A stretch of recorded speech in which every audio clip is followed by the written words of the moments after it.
Welcome to beautiful Italy, birthplace of many of the world's most important historical figures, like Michelangelo, Leonardo da Vinci, Christopher Columbus, and Luca Pacioli. Wait, you haven't heard of Pacioli? In fact, he's one of the most influential men of the Renaissance, and yet few have heard of him. His work influenced many in his day, and still does today, for he is often referred to as the father of accounting. Hi, I'm Dave Aldridge. Welcome to this series on financial accounting. The fact is that some sort of record keeping has been around ever since the first hunter wanted to trade with the first gatherer.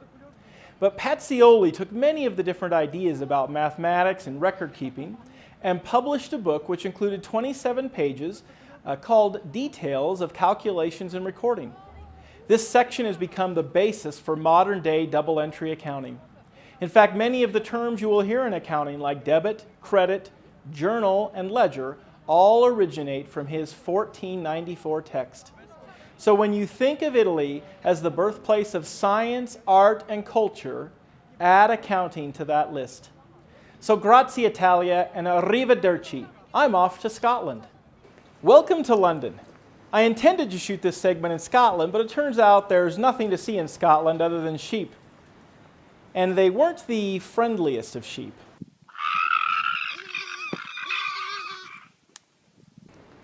I know what you're thinking. Terrifying. In the mid-1800s, England was the economic capital of the world, and in the midst of the Industrial Revolution. With industry moving from agriculture to manufacturing, a need arose for business owners to have a good understanding of the financial health of their businesses. During that time, accountants from Scotland petitioned the Queen to grant them a charter, providing them legal rights in the profession of accounting. In fact, the term chartered accountants comes from this event. So with the Industrial Revolution in high gear and a charter in place granting credibility and rights, modern accountancy was born. Today, the largest body of accountants in the United States is the AICPA, which represents the CPA profession nationally.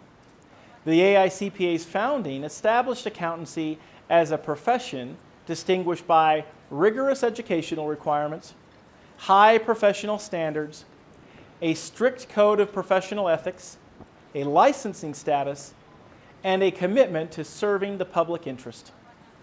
In a recent survey done by the Department of Labor, it is estimated that more than 1 million people work as accountants in the United States, with many more working in accounting clerical and support positions. So you can see that accounting has come a long way in the 500 years since Pacioli first published his text. Accounting has grown out of obscurity into a well-respected career path and profession.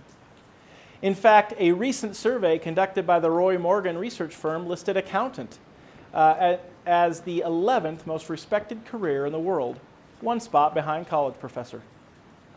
Today, the economic capital of the world is New York City, and specifically Wall Street. Accounting is present here as well. Accountants provide the financial data that help investors analyze companies for potential investing decisions.